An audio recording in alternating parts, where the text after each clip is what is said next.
محمد رسول الله. إن الحمد لله نحمده ونستعينه ونستغفره ونعوذ بالله من شرور أنفسنا ومن سيئات أعمالنا من يهده الله فلا مضل له ومن يضلل فلا هادي له وأشهد أن لا إله إلا الله وحده لا شريك له وأشهد أن محمدًا عبده ورسوله يا أيها الذين آمنوا اتقوا الله حق تقاته ولا تموتن إلا وأنتم مسلمون يا أيها الناس اتقوا ربكم الذي خلقكم من نفس واحدة وخلق منها زوجها وبث منهما رجالا كثيرا ونساء واتقوا الله الذي تساءلون به والأرحام إن الله كان عليكم رقيبا يا أيها الذين آمنوا اتقوا الله وقولوا قولا سديدا يصلح لكم أعمالكم ويغفر لكم ذنوبكم ومن يطع الله ورسوله فقد فاز فوزا عظيما أما بعد وقال النبي صلى الله عليه وسلم تركت فيكم على محجة البيضاء ليلها كنهارها لا يزيغ عنها إلا هالك وصل اللهم وسلم على نبينا محمد وعلى آله وأصحابه أجمعين أما بعد معاشر المسلمين sidang Jumat yang dimuliakan oleh Allah Subhanahu wa taala. Bagi seorang muslim, Ramadan dengan sederetan amal saleh, baik dalam tataran ibadah fardiyah yang lebih terfokus pada aspek pembinaan terhadap pribadi seperti salat, puasa, tilawatul Quran, i'tikaf dan yang semisalnya, ataupun dalam tataran ibadah ijtimaiyah yang lebih mengedepankan nilai sosial dalam bentuk kepedulian terhadap sesama seperti zakat, sedekah, memberi makan orang yang berbuka puasa, menyiapkan hidangan sahur dan yang semisalnya, semuanya adalah merupakan sarana-sarana mewujudkan ketakwaan yang hakiki di bulan yang penuh dengan keberkahan tersebut. Akan tetapi jamaah sekalian, akan sangat disayangkan apabila nilai-nilai positif ini berakhir bersamaan dengan berakhirnya musim ketaatan tersebut. Adalah hal yang aneh jika seorang muslim yang begitu khusyuk dan bergairah melaksanakan amalan-amalan mulia di bulan yang penuh dengan keberkahan tersebut, lantas setelah Ramadan ia kembali melakukan hal-hal yang bertentangan dengan nilai-nilai ketakwaan yang ia telah semai selama kurang lebih 1 bulan. Apa yang patut dibanggakan, apa yang patut dipersembahkan jika tradisi Idul Fitri hanya diakhiri dengan euforia serba baru. Betul apa yang disebutkan di dalam sebuah syair Arab, laisal Eid man labisal jadid walakinnal Eidu man ta'atuhu tazid. Hari raya bukanlah ditandai dengan pakaian yang baru, tetapi hakikat hari raya adalah siapa yang ketaatannya semakin maju. Kaum muslimin yang dimuliakan Allah Subhanahu wa taala, muslim yang sadar akan makna Ramadan adalah yang akan terus memelihara interaksinya dengan Allah Subhanahu wa taala dengan mengaplikasikan nilai-nilai kebaikan meskipun ia telah tamat dalam Ramadan, dalam madrasah Ramadaniyah. Ia sangat yakin bahwa esensi ketakwaan seharusnya dapat tetap disemai dan ditumbuh suburkan pada kurang lebih 330 hari pasca Ramadan. Ia adalah sosok yang tetap istiqamah, berusaha untuk saleh terhadap dirinya dan kepada sesama, bahkan kepada makhluk yang lain, meskipun tidak diiming-imingi dengan ganjaran pahala yang berlipat ganda sebagaimana yang ada di bulan Ramadan.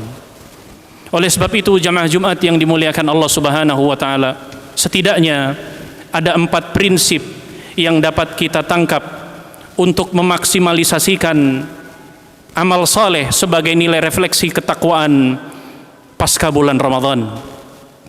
Prinsip yang pertama yang perlu kita tanamkan di dalam diri kita adalah prinsip fastabiqul khairat, bersegera dan merebut setiap peluang untuk melakukan kebaikan, dan ini merupakan salah satu di antara ciri orang-orang yang bertakwa.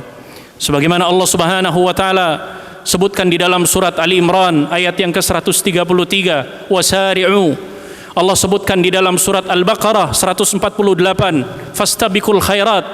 Allah sebutkan di dalam surat Al-Hadid ayat yang ke-21, wasabiqu. Allah sebutkan juga di dalam surat Al-Mutaffifin di ayat yang ke-26, wa fi dzalika falyatanafasil mutanafisun. Semua ayat tersebut adalah di dalam rangka untuk bermuara kepada mereka agar setiap muslim memanfaatkan peluang kebaikan dengan segera dan menjadi muslim yang terbaik, menjadi muslim yang pemenang, bukan menjadi muslim yang pecundang dalam setiap amal saleh yang dikerjakannya. Itulah sebabnya Allah Subhanahu wa taala memuji nabinya Zakaria alaihi salatu wassalam yang telah berhasil mengejawantahkan prinsip ini dalam bingkai yang terbaiknya. Allah Subhanahu wa taala menyebutkan di dalam surat Al-Anbiya ayat yang ke-90, innahum kanu yusari'una fil khairat wa yad'unana raghaban wa rahaba wa kanu lana khashi'in. Sesungguhnya mereka adalah orang-orang yang selalu bersegera dalam mengerjakan perbuatan kebaikan, dan mereka berdoa kepada Allah dengan penuh harap dan penuh cemas, dan mereka adalah orang-orang yang khusyuk kepada Allah Subhanahu wa taala. Ayat ini menyebutkan bahwa kekhusyuan Nabi Zakaria alaihi salatu wassalam adalah kekhusyuan yang berdimensi bersemangat untuk bersegera dalam melakukan kebaikan. Yang kedua, ma'asyiral muslimin yang dimuliakan Allah, prinsip yang kedua adalah prinsip mujahadah, kesungguhan. Melakukan amal saleh secara maksimal membutuhkan yang namanya tadhiyah, pengorbanan. Itulah sebabnya Ubay bin Ka'ab radhiyallahu an mengilustrasikan bahwa ketakwaan itu ibarat seperti jalan yang penuh dengan duri. Ia butuh kehati-hatian dan butuh kesungguhan. Ia berangkat dari niat ikhlas yang kemudian ditunjukkan dengan amal yang serius dan penuh kesungguhan. Allah Subhanahu wa taala memuji dan menjanjikan surga bagi mereka para pejuang amal saleh yang dengan serius dan penuh kesungguhan membuktikan bahwa ketakwaan bukan hanya sekedar untayan kata-kata manis dan hiasan bibir, tetapi perlu dibuktikan dan ditunjukkan dengan kehadirat ilahi Rabbi. Allah Subhanahu wa taala menyebutkan di dalam surat Adz-Dzariyat ayat yang ke-16, kanu qalilan minal laili ma yahja'un. Mereka itu sedikit sekali tidur di waktu malam-malam mereka, dan mereka di waktu sahur mereka memohon ampun kepada Allah Subhanahu wa taala. Kesungguhan dalam ibadah tidak hanya nampak dalam ritual ibadah yang bersifat hablum minallah, akan tetapi mempunyai kontribusi yang sangat kuat dalam menghidupkan ibadah yang bernuansa hablum minan nas, dengan berbagi kepedulian terhadap mereka saudara-saudara yang lemah. Sebagai balasan atas komitmen kesungguhan ini seorang hamba kepada Allah Subhanahu wa taala, maka Allah berjanji memberikan petunjuk jalan baginya menuju surganya Allah Subhanahu wa taala dan jalan-jalan kebaikan baginya. Allah berfirman di akhir surat Al-Ankabut ayat yang ke-69, walladzina jahadu fina lanahdiyannahum subulana wa innallaha lama'al muhsinin. Dan orang-orang yang bersungguh-sungguh di jalan kami tunjukkan kepada mereka jalan-jalan menuju surganya Allah Subhanahu wa taala. Yang ketiga, ma'asyiral muslimin yang dimuliakan Allah, prinsip yang ketiga adalah prinsip istimrariyah atau berkesinambungan. Prinsip menjaga istimrariyah amalan adalah bagian yang tidak terpisahkan dalam rangkaian ibadah di dalam agama Islam. Bahkan ia menjadi satu ruh yang menjiwai amalan tersebut berkualitas atau tidak berkualitas. Nabi SAW, beliau pernah ditanya, amal apa yang paling dicintai oleh Allah Subhanahu wa taala? Maka beliau menjawab, ad-duwamuhu wa in qalla. Amal yang kontinuitas, amal yang berkesinambungan walaupun sedikit dilakukan. Oleh sebab itulah warna kesinambungan amal nampak sangat mencolok di tengah aktivitas Ramadan, mulai dari puasa itu sendiri, salat wajib ataupun salat sunnah, zakat, sedekah, dan amalan-amalan yang lainnya. Bahkan kita ketahui bersama di dalam agama Islam hanya ada satu yang mensyariatkan jenis ibadah yang diperintahkan dilakukan sekali dalam seumur hidup, yaitu ibadah haji. Itu pun tatkala kita mampu menunaikan ibadah yang mulia ini. Yang keempat, ma'asyiral muslimin yang dimuliakan Allah Subhanahu wa taala, prinsip yang keempat adalah prinsip tawazun, keseimbangan. Syariat agama Allah adalah syariat yang dibangun di atas landasan at-taisir wa raf'ul masyaqqah, yaitu syariat yang mudah dan tidak mempersulit. Ia diciptakan untuk manusia, untuk kita semua yang mempunyai keterbatasan dalam banyak hal. Allah Subhanahu wa taala tidaklah mensyariatkan satu bentuk perintah kecuali semuanya dalam batas kesanggupan dan kemampuan manusia itu sendiri. Maksimalisasi amal saleh tidak berarti kita harus bersikap ekstrim, bersikap hulu dalam mengaktualisasikan ibadah-ibadah yang disyariatkan. Maksimalisasi berarti bermakna melaksanakan ibadah sesuai dengan kesanggupan yang dimiliki, asal tidak juga memandang remeh, apalagi sampai memudah-mudahkan. Itulah sebabnya disebutkan di dalam kitab Sahih Bukhari perihal 3 orang sahabat yang pernah mendatangi salah satu istri Nabi SAW untuk mencari tahu tentang bagaimana ibadah Nabi SAW dalam 24 jam. Maka ketika disampaikan kepada mereka tentang realitas ibadah beliau, mereka pun tiba pada sebuah kesimpulan bahwa apa yang dilakukan Nabi SAW belum maksimal. Maka sahabat yang pertama berjanji ia akan berpuasa sepanjang hari. Sahabat yang kedua berjanji akan sholat sepanjang malam penuh. Dan sahabat yang ketiga berjanji untuk tidak menikah. Informasi inilah yang sampai ke telinga Nabi SAW.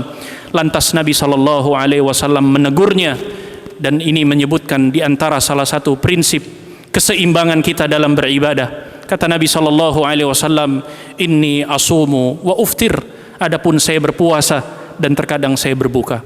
Wa usalli wa arkut, aku pun salat dan aku pun tidur. Wa tazawwajun nisa, dan aku pun menikahi wanita. Barang siapa, faman raghiba an sunnati falaysa minni, barang siapa yang benci terhadap sunnahku maka bukan bagian dari golonganku. Maka jamaah sekalian, sikap tawazun dalam beramal dan menjauhi paradigma ghulu merupakan bagian yang terpenting dalam memaksimalkan amal saleh, menjaga kesederhanaan, keseimbangan, dan tetap memperhatikan hak-hak yang lain, hak badan, hak keluarga, dan yang lainnya. Inilah yang akan memberikan kontribusi nafas yang panjang dalam pelaksanaan amalan tersebut, sehingga ia tidak menjenuhkan, apalagi sampai meninggalkan amalan tersebut secara totalitas. Oleh sebab itulah kita memohon kepada Allah Subhanahu wa taala agar Allah memberikan taufik dan hidayahnya kepada kita semua, agar menjadikan diri kita termasuk alumni Ramadan yang masuk nama daftar kita dalam orang-orang yang bertakwa kepada Allah Subhanahu wa taala. Barakallahu li wa lakum fil Qur'ani was sunnah wa nafa'ani wa iyyakum bima fihi minal ayati wal hikmah. Qultu ma sami'tum fastaghfirullaha li wa lakum wa lisairil muslimina wal mu'minin fastaghfiruhu innahu huwal ghafurur rahim.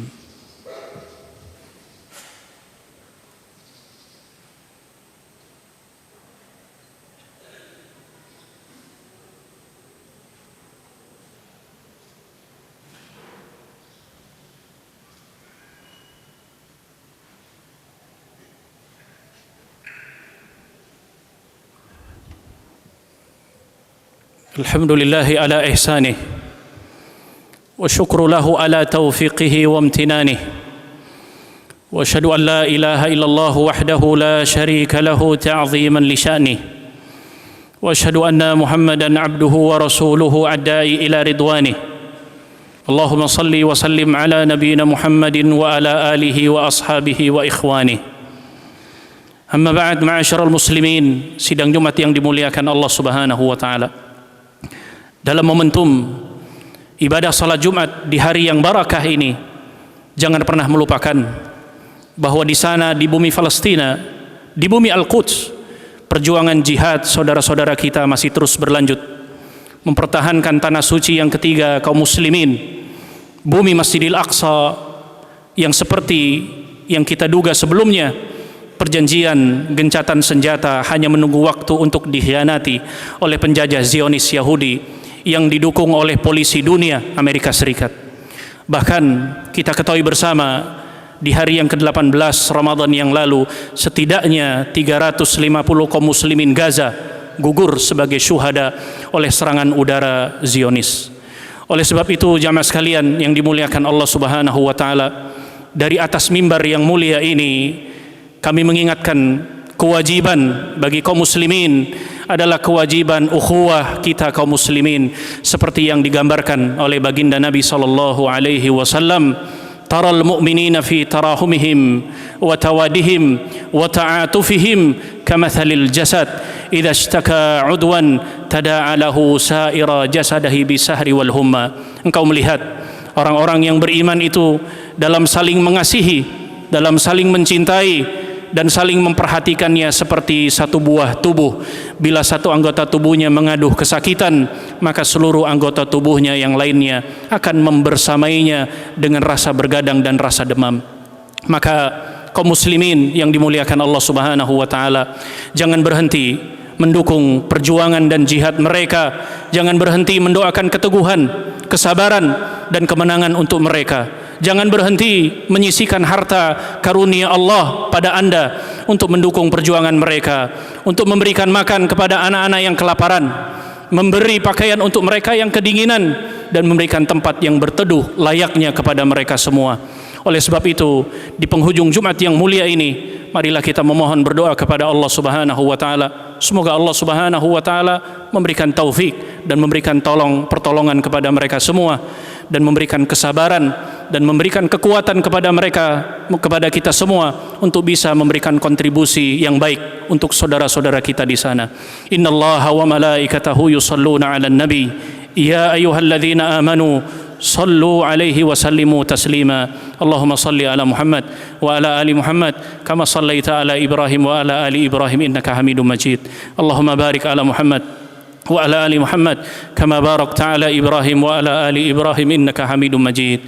Allahumma ighfir lil muslimin wal muslimat wal mu'minin wal mu'minat al ahya'i minhum wal amwat innaka antas sami'un qaribun mujibu da'wat. Allahumma a'izzal islam wal muslimin wa adhilla syirka wal musyrikin wa dammir a'da'aka a'da'ad din waj'al hadzal balada aminan mutma'innan rakha'a wa sa'ira biladil muslimin. Allahumma ansur ikhwanal mustad'afina fi Palestin. Allahumma ansur ikhwanal mustad'afina fi Palestin. Allahumma ansur ikhwanal mustad'afina fi kulli makan wa fi Palestin wa fi Gaza wa fi kulli makan bi rahmatika ya arhamar rahimin. Ya Allah ya Rabbana, seiring dengan pesawat-pesawat tempur dari negara yang paling jahat di dunia, maka kirimkanlah kehancuran untuk mereka seperti dahulu Engkau kirimkan kehancuran untuk pasukan Abraha, hingga mereka hancur berkeping-keping selayaknya daun yang terburai dimakan ulat. Ya Allah ya Rabbana, seiring dengan rudal yang dijatuhkan oleh dua negara yang paling jahat di bumi Gaza, jatuhkanlah mereka dalam kebinasaan tak terkira seperti dahulu Engkau menjatuhkan kaum Sodom ke dalam perut bumi setelah Engkau mereka angkat setinggi-tingginya ke langit-Mu ya Allah. Ya Allah ya Rabbana, seiring dengan tangis anak-anak kami di Gaza yang menenggelamkan hati dan jiwa kami, tenggelamkan para pemimpin-pemimpin negara yang jahat tersebut seperti dahulu Engkau menenggelamkan Firaun. Ya Allah ya Rabbana, hancurkan mereka sehancur-hancurnya dengan kebijakan mereka sendiri seperti dahulu Engkau menghancurkan Firaun dengan kebijakannya sendiri, mengambil Nabi Musa sebagai anak asuhannya. Ya Allah, Engkaulah satu-satunya Sang Maha Kuasa yang kami kenal. Engkaulah satu-satunya yang maha besar yang kami tahu. Engkaulah satu-satunya Sang Maha Perkasa yang kami yakini. Tunjukkan kepada kami, hidayahi jiwa-jiwa kami tentang betapa menakjubkan kemahakuasaan-Mu ya Allah, tentang betapa membahagiakannya selalu bersandar kemahabesaran-Mu ya Allah. La ilaha illa anta subhanak inni kunna minadh zalimin. Tidak ada ilah yang layak disembah selain Engkau, maha suci Engkau. Sungguh aku hanyalah satu dari kumpulan hamba-Mu yang zalim ya Allah. Kabulkanlah doa hamba-Mu yang payah ini, karena hanya ini saja yang dapat hamba perbuat. Inilah selemah-lemahnya iman kami ya Allah ya Rabbana. Allahumma ighfir lana wa li ikhwanina alladhina sabaquna bil iman wa la taj'al fi qulubina ghillan lil ladzina amanu rabbana innaka raufur rahim. Allahumma rabbana zalamna anfusana وإن لم تغفر لنا وترحمنا لنكونن من الخاسرين. اللهم ربنا هب لنا من أزواجنا وذرياتنا قرة أعين واجعلنا للمتقين إماما. اللهم ربنا لا تزغ قلوبنا بعد إذ هديتنا وهب لنا من لدنك رحمة إنك أنت الوهاب. اللهم ربنا آتنا من لدنك رحمة وهيئ لنا من أمرنا رشدا. اللهم ربنا آتنا في الدنيا حسنة وفي الآخرة حسنة وقنا عذاب النار. سبحان ربك رب العزة أما يصفون وسلام على المرسلين والحمد لله رب العالمين. لا إله إلا الله محمد رسول